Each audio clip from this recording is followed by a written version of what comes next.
Back here on a Wednesday morning, just after 8 a.m., the committee normally unveils its esteemed NFL tiers at this time, but after the final meeting of the football season, it is time for the updated playoff bracket. All right, Nick, what do you got for us today? All right, so listen, the committee does this every year at this time. Once we get down to the final 8, we get rid of the tiers and we just give you what's going to happen. All year long, we've given you the blueprint to know what's going to happen. We now put it into action. So please show the bracket as we see it now, and we'll give you the committee's prognostication on what's going to happen. One of these games there was significant argument on. Packers-Rams. Yes. Too much offense. We know the Rams got the #1 defense, but are we really going to have Goff, Wolford go into Lambeau and beat Aaron Rodgers? The answer is no. Advance the Packers, please. Saints-Bucks. We've seen this game twice already this year. The committee, however, feels that this game is going to go slightly differently. The first game was a blowout. The second game, total laugher. Saints up 31-0 at halftime. The committee feels this game will be in the balance in the fourth quarter. But the Saints will advance them through the bracket. That's where it ends for the Tampa Bay Buccaneers. Chiefs-Browns. Is a laugh for the Chiefs are going to win by a lot. The committee said, I need to explain why I said I have too much loyalty to the city of Cleveland Browns fans. Just advance Chiefs, please. Thank you. All right, Bills-Ravens. You might say, Nick, the committee, it's awful chalky. Yeah. You got a favorite, a favorite, a favorite. Never have a divisional weekend where all 4 favorites win. You're correct. The Baltimore Ravens have the better coach. They have the better quarterback. They have the better defense. Advance the Ravens. The committee has the Ravens going to Buffalo. No snow in the forecast, and advancing the Ravens. Brandon Marshall, that oh my goodness, that's why you're not on the committee next year. We thought about it, now you're out. Packers Saints. This is potentially a Mount Rushmore game. What do I mean? Mount Rushmore of quarterbacks. Brady, Montana, Manning. Who's in that 4th spot? A lot of argument, a lot of question. Kind of open. The winner of this game will have the opportunity to put themselves in that 4th spot. Rodgers or Breeze wins the Super Bowl this year. They're on the Mount Rushmore. Aaron Rodgers is going to get that opportunity. They beat the Saints. Brandon Marshall's preseason prediction of the Saints falling apart in the playoffs happens a week later than he thinks it's going to happen, but it will happen. Chiefs-Ravens. This terrifies me. The committee said, Nick, the Chiefs have never lost to the Ravens. The Chiefs have never lost to Lamar. The Chiefs haven't lost to a playoff team all year. And I said, the Ravens are petrified. The Ravens, I picked the Ravens to beat the Chiefs for the year. I picked the Ravens to be the toughest out in the playoffs. I am rooting for the Bills in that previous game. I'd rather play them than the Ravens.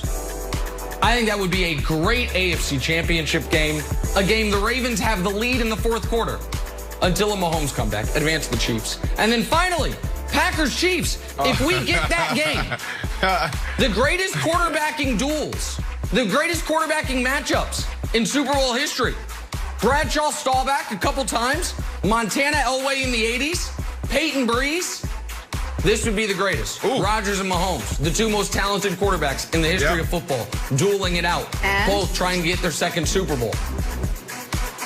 Committee overruled me. I wanted to go Packers. Committee said we got to go Chiefs. Chiefs Super Bowl champions. There's the committee's playoff bracket. Mark it in. Mark it in, Brandon Marshall. This is how it's going to go. So says the committee. What say you? All right, first, can you just admit that there's no committee and it's literally just you? And let's throw that bracket back up. Leave the bracket up there. Nick, just admit that it's just you. Please. Can we do that? No, God, no.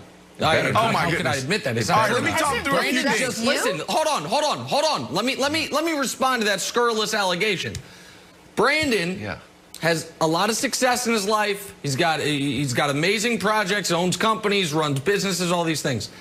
It hurts his heart that there could be a committee of 12 that he's not included in. So he has tricked his brain into thinking, oh, it must be make-believe. It must be fake. I couldn't not be on it, so it must not exist. I truly believe exists. Go ahead, Brandon. I truly believe it's just you and Lil Wayne and maybe Maverick Carter. But anyways, I'm going to talk through a few things. Let's start on the AFC side. You have the Chiefs and the Browns. Nick, you're doing the same thing that the Steelers did. They're overlooking the Browns. The only thing I'm concerned about is Patrick Mahomes throwing it all over the place, but this is going to be a really good game. This is a team that you stood on the table for all year long. Don't give up on the Browns now, Nick. I know you're from Kansas City and you love this team, but you have to be fair and you have to be honest. Let's also go down to Buffalo Bills and the Baltimore Ravens. The concern here and where this game is going to be won is in the trenches, Wilds. You got to look at what Baltimore does well and what Buffalo, they struggle at.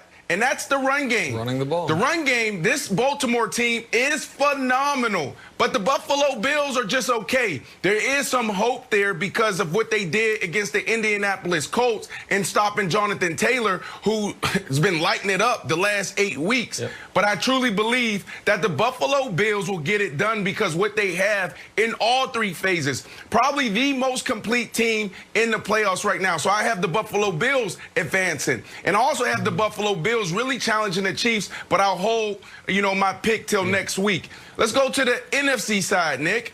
Wilds, there's only 2 people in the world that picked the Rams over the Packers. That's you and Ray Lewis, buddy. That's it. Yes. But I think there's some hope there because when you look at defense, that defense is phenomenal. They can get it done. They can really challenge Aaron Rodgers. But I'm with Nick on this one. I don't see Wolford and Small Hands Golf advancing. I just don't see that. Now, oh my goodness, Nick, the Buccaneers. You know who they got at quarterback? The Buccaneers. They got the GOAT. Jameis. They got Tom Brady. They got Tom Brady. That's right. They got rid of Jameis. This is the hottest he's been in his entire career. The guy is 43 and getting better. Look, if this dude advances, you have to embrace the TB12 method. Completion percentage, all-time high. The last 4 games of the season. Passing yards, passing TDs, passer rating. I'm telling you, and I've been telling you, this dude is on a mission. He looks better, and now the numbers just back it up. I don't know what you have to say to this, but the numbers don't lie. You use numbers all the time, and I've been saying, Nick, this dude is on a mission. You can see how he's moving in the pocket. You can see how he's following through with the football. This dude looked like he took 10 years off his age. Tom Brady will get it done. I don't think. Don't pick up the dope. What is it called? Don't pick it up. Done. Don't pick up your notes. But I just want to say, Brady has really looked excellent since the bye. He has 5 weeks in a row, and the first 4 I dismissed it because of the defenses. Last week against Washington, he was excellent. It's a shame he's going to go 0 for 3 against the Saints. What up, Wilds? What do we got? All right, what do we got, Wilds? Well, good day, Ms. Wolf and Mr. Marshall and the gentleman from Kansas City. Is I, Kevin Wilds, delivering the following petition with a heavy heart. I regret to inform you, but on his way back from Los Angeles, Michael was hit by a wind turbine and lost a Brandon? And lost a wing. But luckily, we have his brother Theo here to deliver the latest petition on why